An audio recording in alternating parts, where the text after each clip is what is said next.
All right, we're going to talk Donald Trump and his chess moves with Iran. Going to give you a walkthrough with all the pieces in play. Stick around, the Gene Ho Show coming up.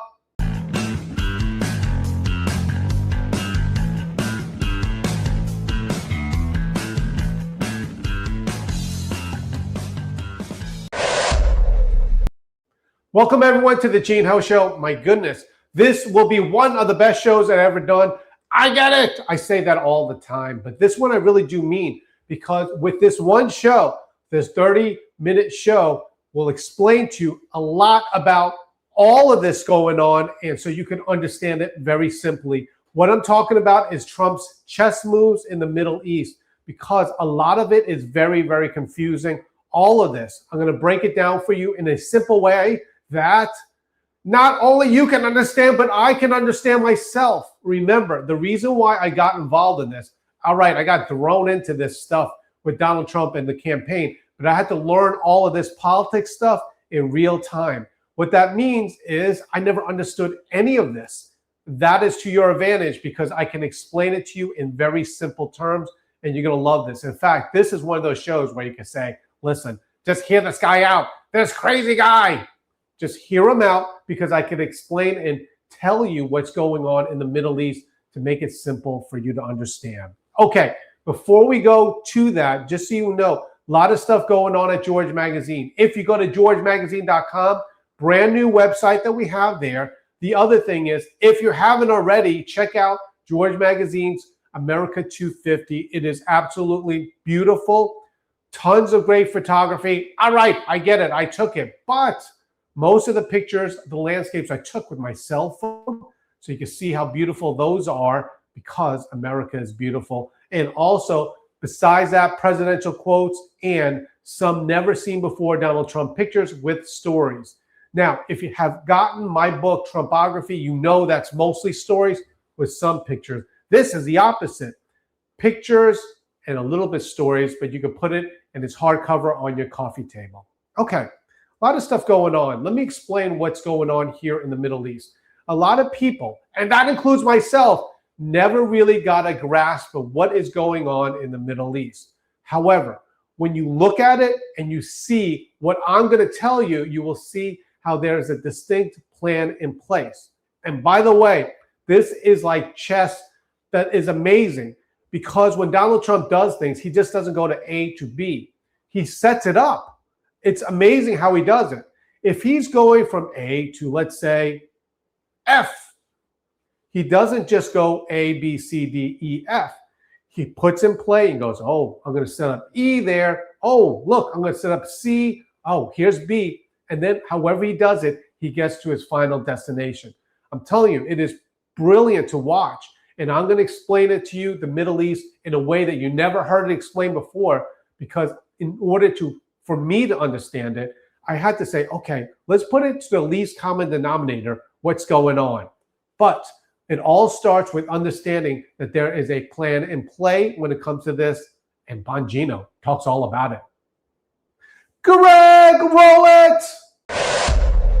Another one of those inputs Donald Trump and his security team, President Trump, had. There was a war going on the dollar. There was a war going on in the petrochemical energy market. You think this was just some half-assed ham sandwich decision on a Sunday night? Let's just go bomb Iran. Like no one had thought this through. China all of a sudden is going to be suffering some kind of I'm not telling you it's going to be a catastrophic energy crisis, but it's enough to make them think twice about their war machine if they can't get the assets to power it. Okay, so to first understand Donald Trump, know that he does have a plan in place. Reminder, it's not just going from A to F. It's not going A, B, C, D. By the way, do you ever notice that you can't say that without singing the song that's stuck in my head? But that is what it's all about, because Donald Trump has the ability to put different pieces into play to get to the final destination. But he doesn't go where everyone can see what he's doing.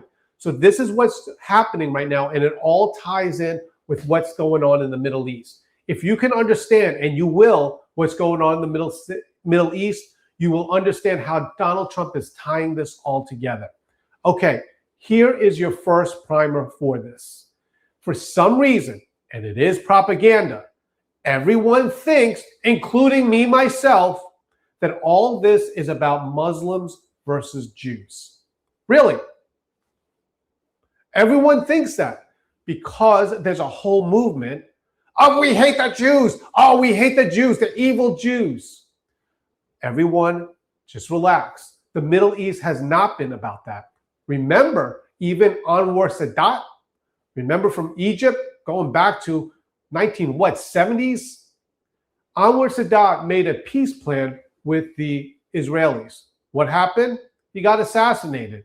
But the thing is, it was with certain ones that were extremists. Extremists. That is what the rest of the world sees, only the extremists. Okay, I'm going to say something and hope not to offend anybody, okay? When other countries look at the United States, you know what they might say? They might say, you know what, the left, they're all like Antifa. Oh, look at them rioting in the streets. That's the American left. Or they might even say, that's all of America. Now, and no one get offended because it's the perception, okay?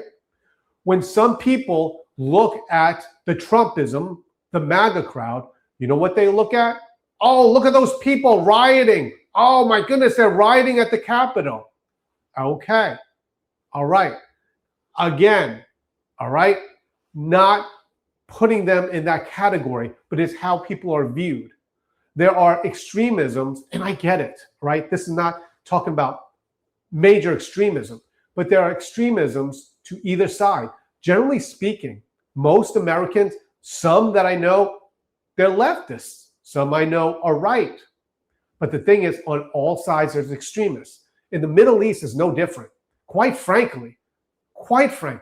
And you can see most of these people in these countries, and even Donald Trump said, hey, the Iranian people, the people from Iran, I love them. But there's extremists. And that is what drives, how can I say this, a lot of the discomfort in the Middle East. Now, with all this stuff going on right now, it ended up the chessboard, and I'm telling you, the chessboard that Donald Trump is looking at. The Middle East is divided into two groups. One of the groups is very, very pro-United States. The other one is very, very or actually against the United States.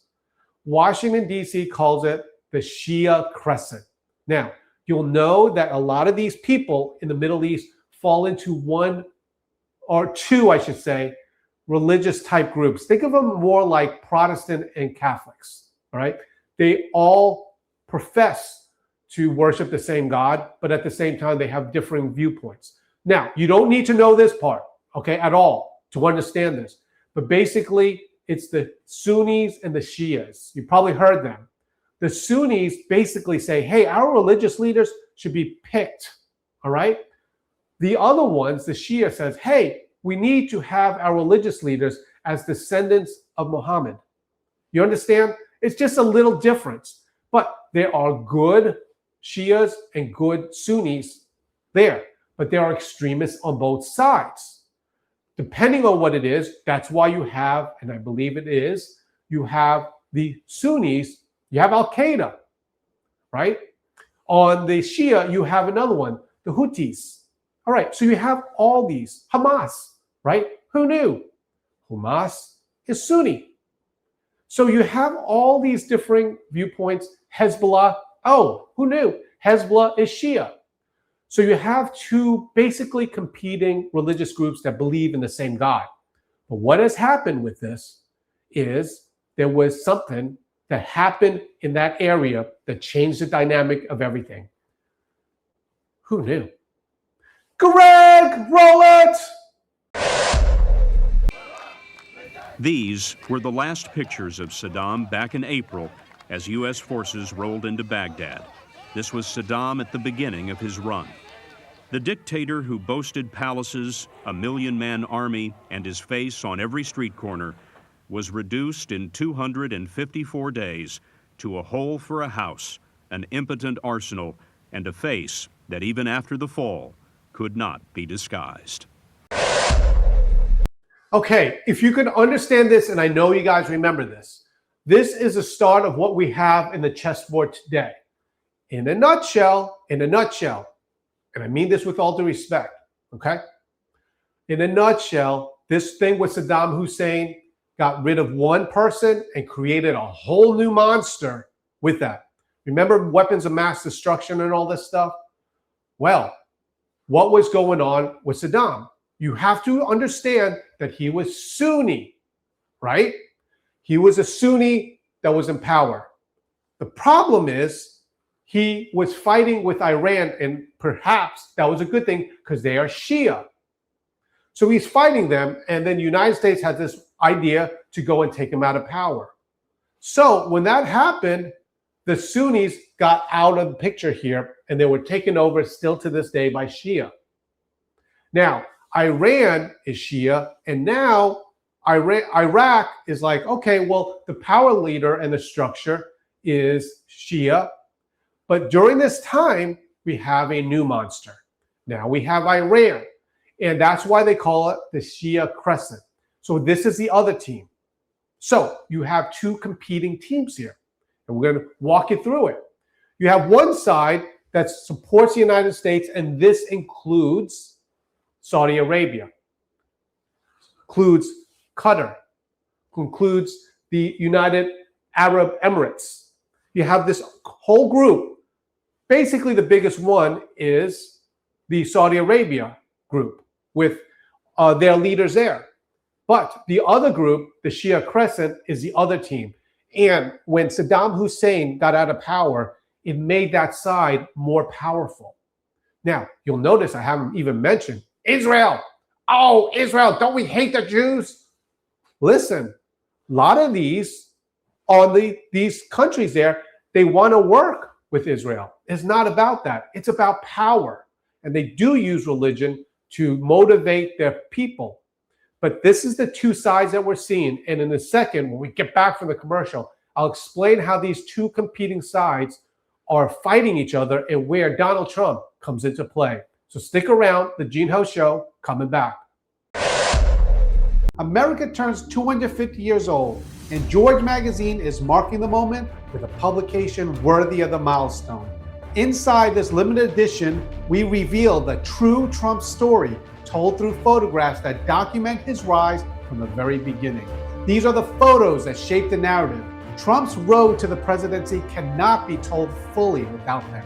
Many of the images never seen by the public. Some will eventually be donated to the Trump Presidential Library, but you can see them now. Hardcover, museum grade, built to last, a collector's piece designed for America's 250th birthday.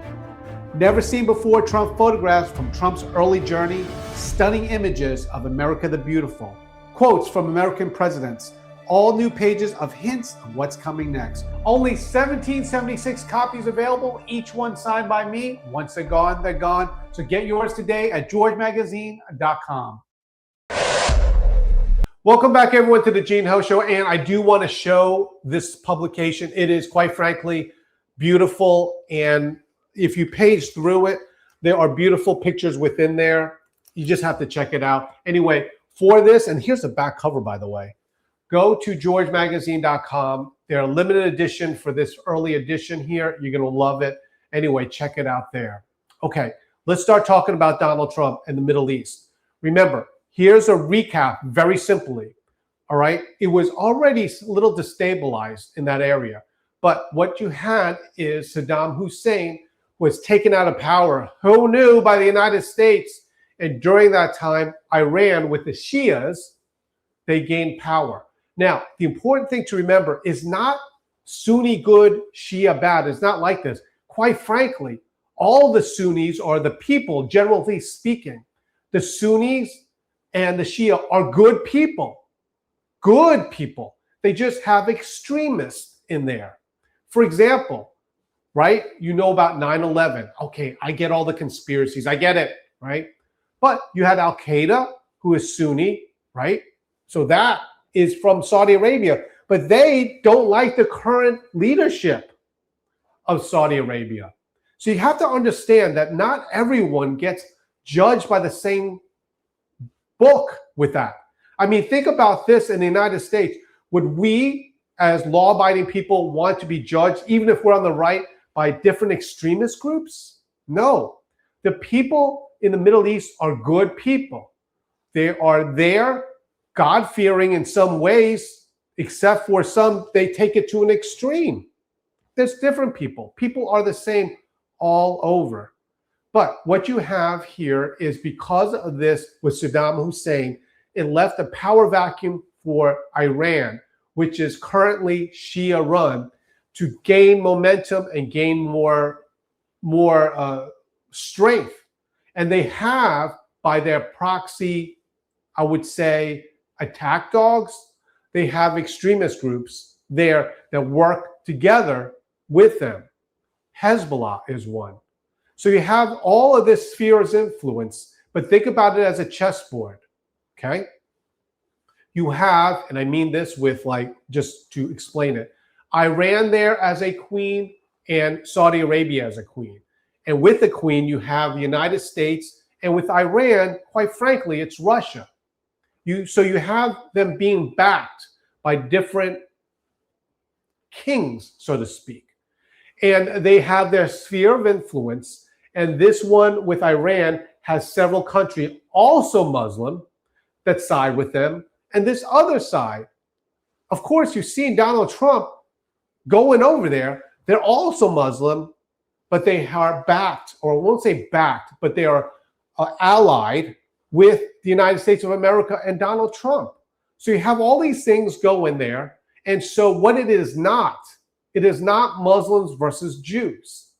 It is competing political factions, some backed by extremists that care about power. But the people are good. Now, with this, how did this all happen with Saudi Arabia gaining power? On that side, you have the very strong Saudi Arabia, and they're like a queen. And they have other countries on so-called our side, like Qatar and so forth, that are friendly to us. Those are like other lower pieces of the puzzle. But what happened with Donald Trump? Greg, roll it! Promote the fundamental interest of stability, prosperity, and peace. We had 52 days of thunder and lightning on the Houthis in Yemen like they've never seen before. This was a swift, ferocious, decisive, and extremely successful use of military force. So we hit them hard, we got what we came for, and then we got out. Okay, so as you know, when Donald Trump came into office the second time, one of the first things he did was he went to Saudi Arabia. Now, with Donald Trump, he is aligned with Saudi Arabia and the leadership there, right? MBS, that is their leader. He's a prince. That is the one that you see all the time. He is the leader, and he had his own way of getting to power. So he had to get rid of other princes, so to speak, or move them out of the way politically. But that is who's running Saudi Arabia. Now, the propaganda that comes in America is, what in the world is Donald Trump dealing with these guys that started 9/11 or all this? Now, these people in Saudi Arabia have become very wealthy, and there's other wealthy countries there in Saudi Arabia. So you have all this going on, and you have Donald Trump building a coalition there of his team, his chess pieces. So reminder, it is not Muslims versus Jews. Everyone hates the Jews. The Jews hate all Muslims. They're working together because, quite frankly, it's about stability and power to grow. So Donald Trump has his team with Saudi Arabia and some of these other Muslim countries, Arab countries. And there's another one, the other side of it, with Iran. And Iran has been working with Venezuela. They've been working with Russia. Quite frankly, they've been selling oil to China. And so China was getting the oil for the cheap.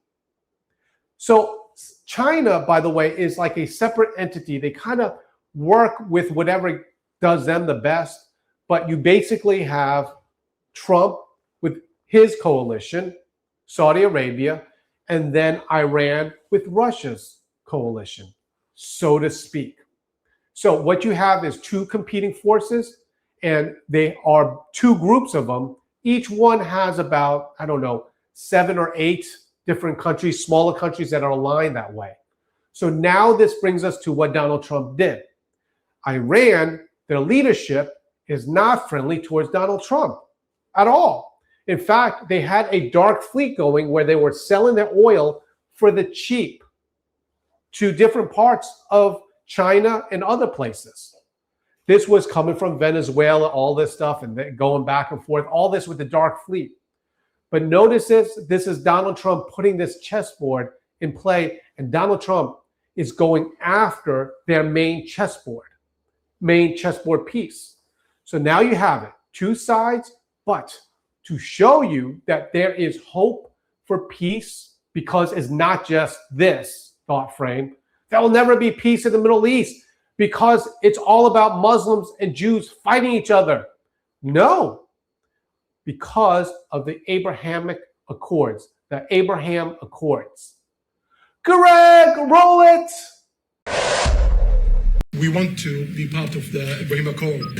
So definitely we believe having a good relation with all Middle Eastern countries is a good thing, and we want to be part of the Ibrahim Accord. But we want also to be sure that we secure a clear path of 2-state solution. Okay, of course you know that is the leader of Saudi Arabia, MBS. Trump likes him.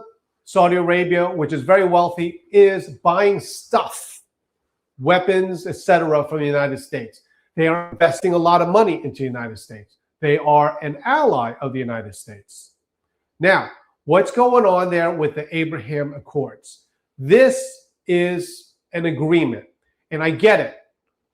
Trust me, I get it, where people say, oh, you think peace is going to be from just some piece of paper? Well, it just shows you with this one piece of paper that it is not about Muslims versus Jews. That is a piece of propaganda that's been put out there thinking that there will be no peace and no stability there. Now, here's an interesting question. What is the Abraham Accords? What it is basically Abraham, because Muslims and Jews both share the same forefather, Abraham, as in Abraham, Isaac, and Jacob. So they are from that same forefather, Abraham. You already have Muslim countries that signed on to this, basically saying, hey, we'll work with Israel. We'll have flight routes. We'll do trade. We'll have talks. This can happen, and there's countries already signed on this. Now, obviously, Iran hasn't. Obviously, these other countries haven't that are in the Shia crescent, the other team, so to speak, that is led by Iran. However, it's interesting because Saudi Arabia hasn't. Why haven't they?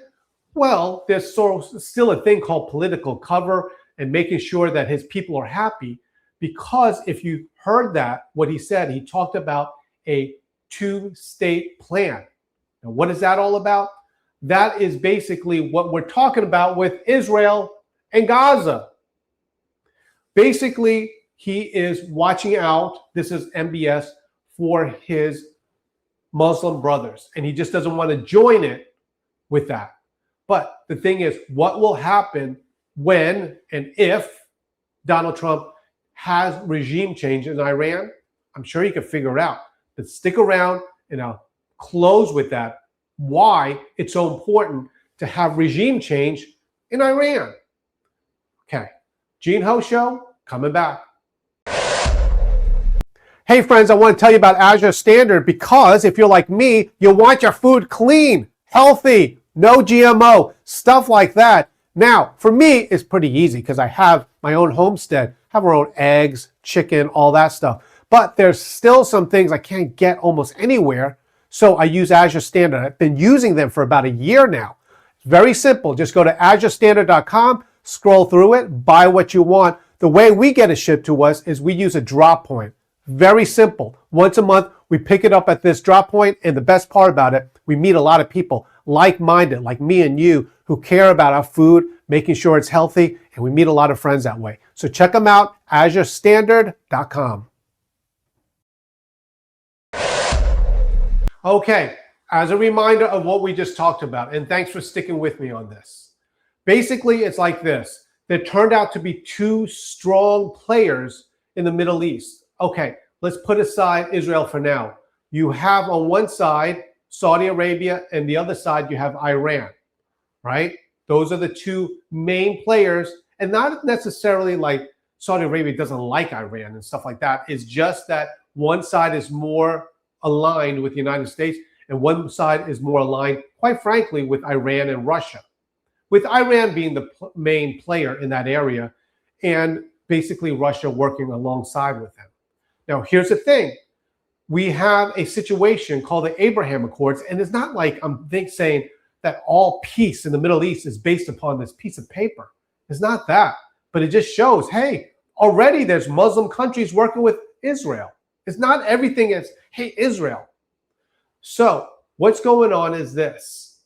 These countries like Saudi Arabia, Qatar, United Arab Emirates, those countries and a few other there, they're aligned with the United States. They want to work with the United States. But you have, because of what happened with Saddam Hussein, who didn't like Iran. Makes you wonder, right? The enemy of my enemy or whatever. So they don't like Iran, but once he was taken out of power and he was Sunni, then the Shias came into power. Reminder again, not all Shias are bad, not all Sunnis are good. It's not like that. It's as extremists on both sides. But either way, the Shia government that was in Iran gained a lot of power over this time, and they are a major player. And by Donald Trump and its other things, I don't really think that they like United States. These governments, if Donald Trump has regime change, and then Iran, their queen, their leader, their king even of that area is a country and a leadership friendly to the United States, my goodness, this changes the whole dynamic of everything. But you have some people doing this propaganda that says there will never be peace in the Middle East because they make it seem like it is Muslims versus Jews. These are real people, real governments. Quite frankly, in the United States, not everyone's a Christian, right? You don't have to be a Christian to be in the United States of America. Yes, I get it. A lot of them are Christians. But the thing is, this is not about religion here. And that's what it seems like, that it can never happen. With the Abraham Accords, there's already Muslim countries that want to work with Israel. I hate to say it's very simple. It's not like that. But there's a lot of propaganda going on. But if Donald Trump can get to that last part, remember I talked about A through F, he's got other pieces already in play. Venezuela was one of those pieces. They work a lot with Iran in this illicit trade of oil. So there's a lot going on, and they're the two chess pieces, and Donald Trump is going after the queen, or if you like to say the king, because when this happens, it puts the whole dynamic in that area way different. Okay, thank you so much for joining me once again. I hope I made all this clear to you. If not, share this with others, go over it again, but understand what is going on, and it's not what you hear with propaganda. A lot of this stuff is basically people in power trying to stay in power. So that's what you have. Okay, thank you so much. I appreciate it. You're watching The Gene Ho Show, and we will see you next week. Thanks for checking us out. Don't forget to go to georgemagazine.com and sign up for the Dispatch. It's free. Get the emails and the news stories. And check us out Monday through Friday, 5 o'clock Eastern Standard Time. You can check us out on Facebook and YouTube. We'll see you then.